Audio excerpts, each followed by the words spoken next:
Okay, everybody, hey, it's come that day, Terrificon. We have never been there. We're about to head out, get going. So let's get on the road and let's get over there to Mohegan Sun to this new expo center. I cannot wait to see. It's supposed to be 4 football fields put together. It's pretty big.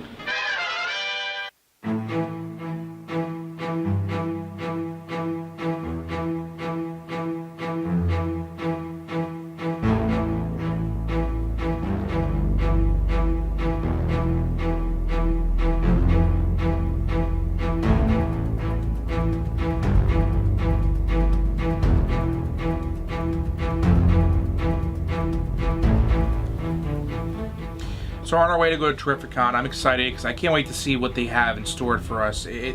Just the fact that Comic-Con event, it's just, I love Comic-Con. I just can't wait to go see the comics, the costumes, the people, everything, and the gamer portion of it. It'd be great. I can't wait to see what's going to happen. We're here at Terrificon at Mohegan Sun's new expo hall. We haven't got into the hall yet, but it's probably enormous. From what we can tell, from what we know, and from what Steven over at Super Retro Throwback Reviews told us, how big it is. So I can't wait to see this hall. I'm thinking if it's something big as PAX, but that's my expectation. So let's go in and let's see what they have.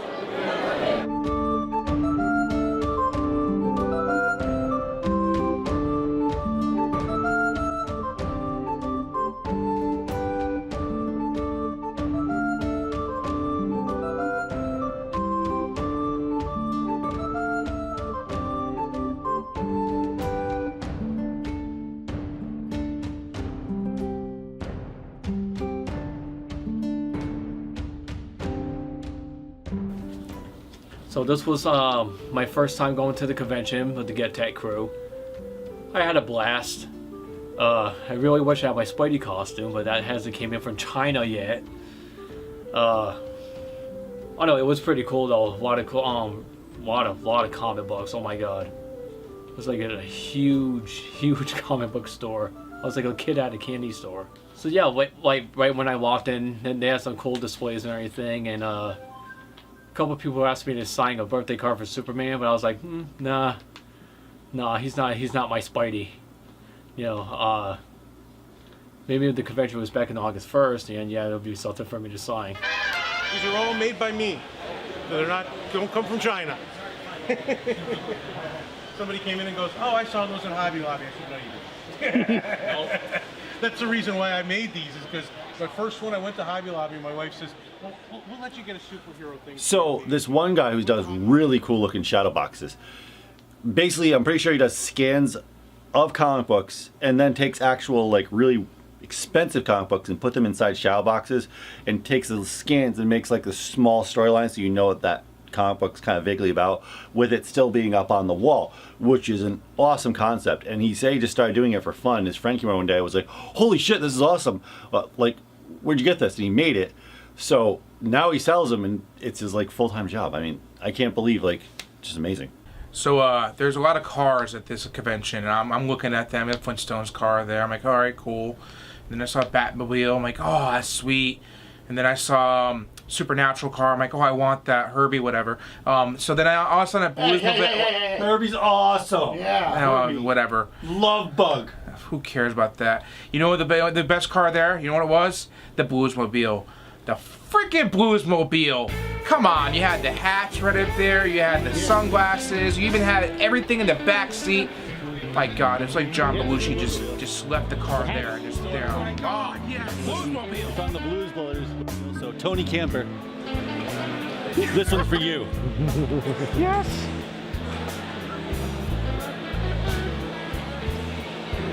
So every convention we go to, we always see the Banana Man. That's right, everybody. We saw the Banana Man again. Didn't recognize him at first because he was wearing a disguise. This time he had a top hat and a wand. It's a cancer banana! Didn't even think it was the same guy. It was amazing. So our hope to find some game-in came true.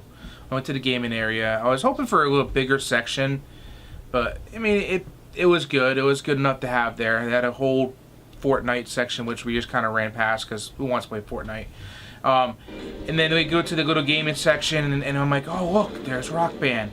Well, I'll wait a couple minutes. So we start playing some games, but we waited, and we waited, and we waited, and those games want to get off the goddamn game. Every time I want to play a game, Event 7 play, they want to get off the game. Goddamn assholes, mother off Rock Band. Oh. So I met this artist, Gary, and I'm not going to butcher your last name, so I will not pronounce it. I'm sorry. But you are an amazing artist, so I really hope you enjoy this interview right here. And he does like recreations of comic books with blank covers, which I didn't even know existed. I didn't know it was a thing. But he also does his own very, very well done own, like I would say, horror artwork. That's the best way to put it. Which you mostly only see at like Necronomicon and stuff, which I was really glad to see. There was a lot of artists doing like very dark artwork. So I'm over here just walking through looking at artists. I'm an artist myself, and I have to look at other people's work and look what I can't do. Maybe one day I'll be able to do it. And one thing, obviously, just a little hint here. So we're gonna see this pretty soon on film for people.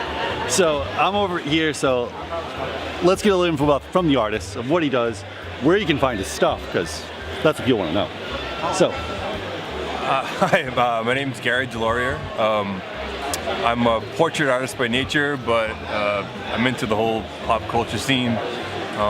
So I do sketch covers and different ink washes, and I'm into horror too. So you'll find various from American Horror Story to the old Universal monsters.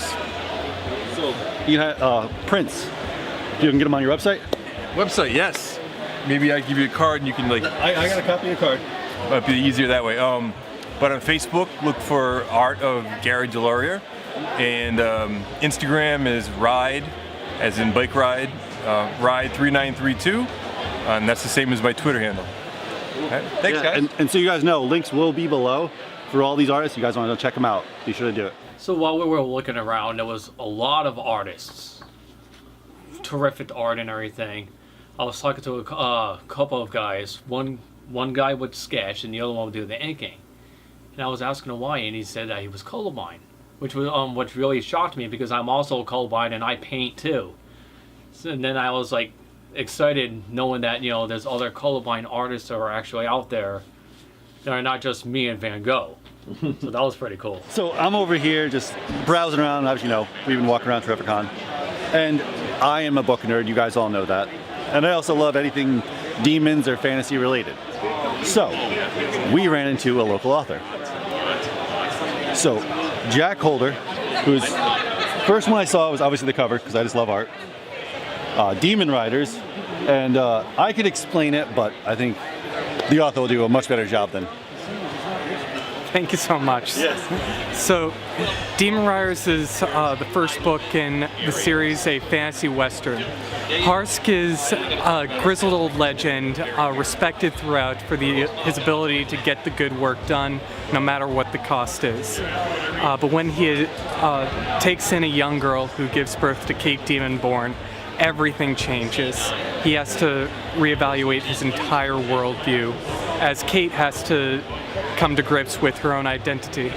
Meanwhile, they're fighting all sorts of evil that comes out onto the plains, be it demons, old gods, Texans, monsters, anything that's gonna try and make the world a harder place to live in.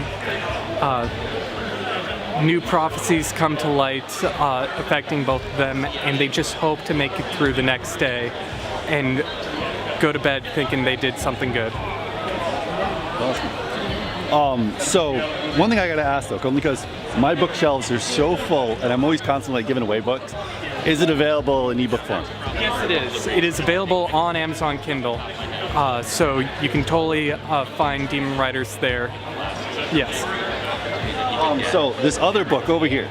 So this caught my eye right away because I was like, wow, this is a really cool looking cover. And then I was like, oh, well, the whole thing is a bunch of stories. So you said the name of this, but we have to use the friendly version of the name for the video because YouTube, but. Absolutely. This is called Monsters and Other Scary Stuff.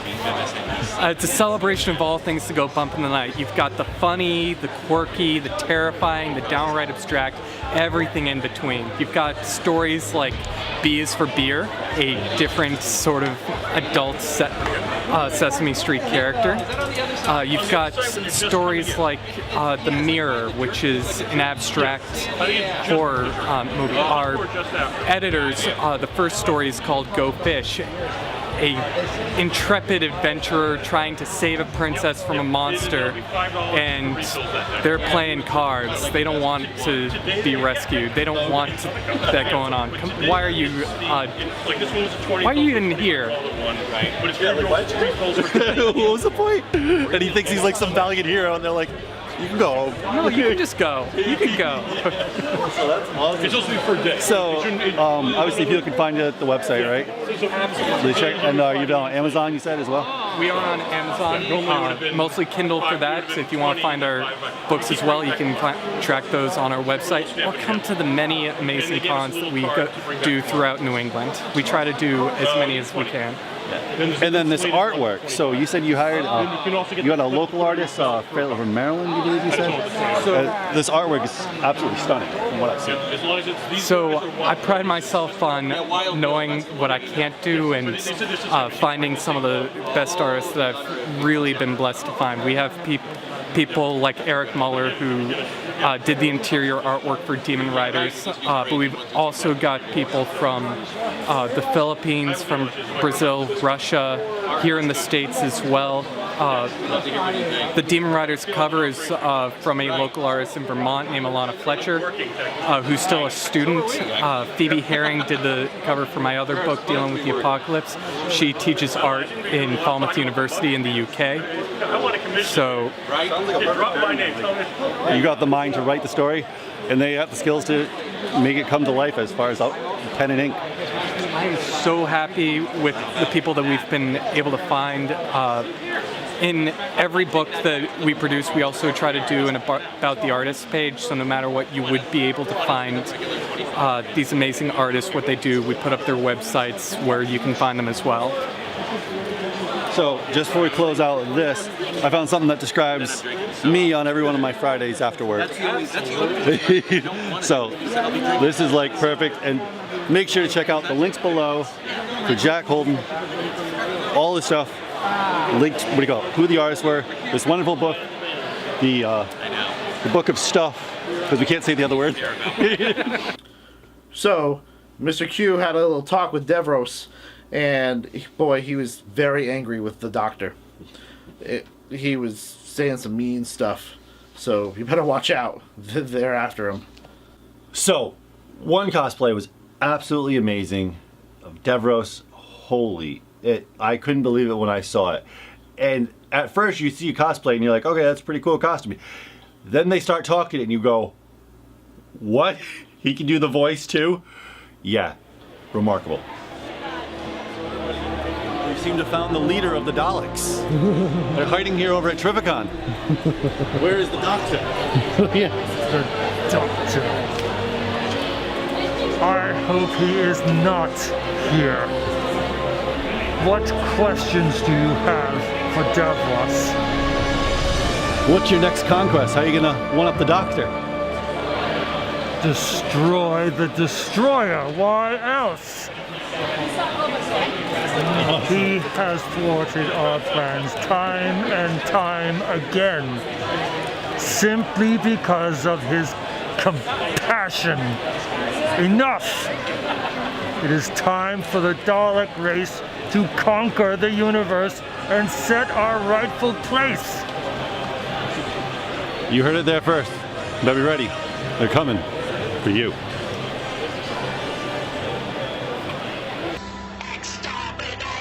So we've reached halfway through day one. We were getting hungry, a little hangry. So Ben, what do you think so far? I want a mask. And Frank Castle. That's all I gotta say. So we're gonna go find some food, then obviously go check out some more people. And the people that you've seen already, do make sure to check out those links below, because there's some very talented people. See you on the floor.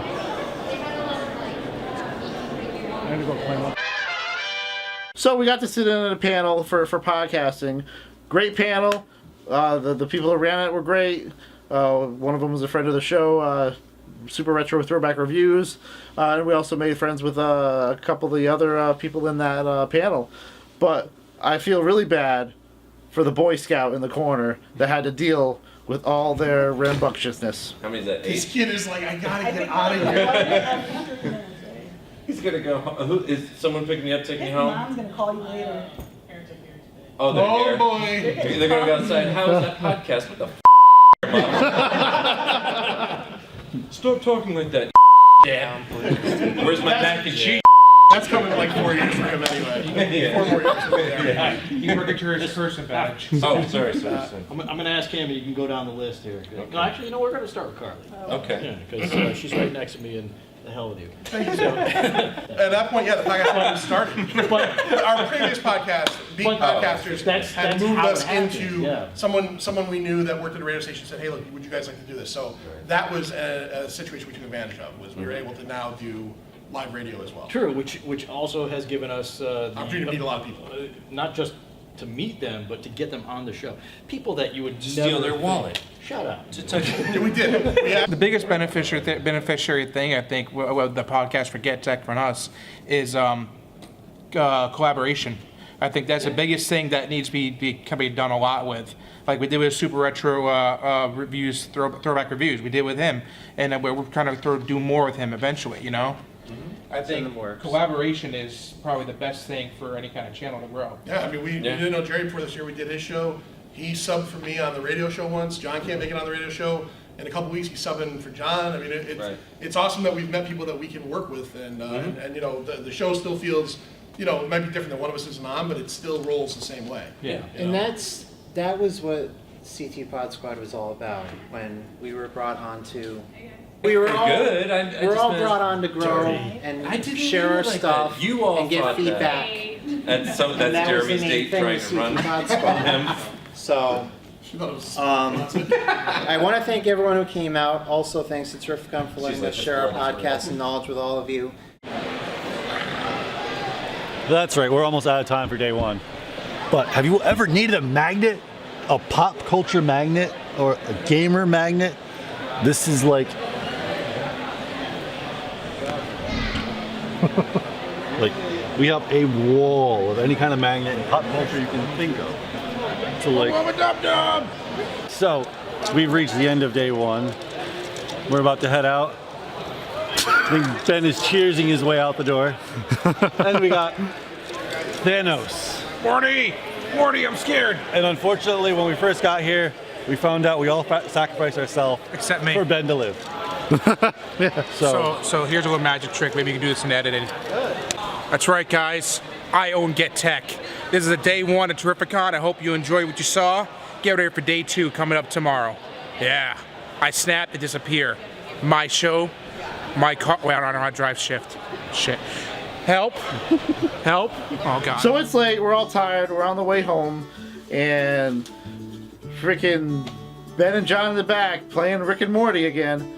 Oh my god, the whole time, back and forth, and then they started to recite freaking movie quotes and stuff. Oh boy. He was like, frankly, I don't give a damn. It was just crazy. They were out of their minds. Okay, let's try this. Okay, come on, Jack, I want you to draw me Faster. like one of your French Come on, do it. whores.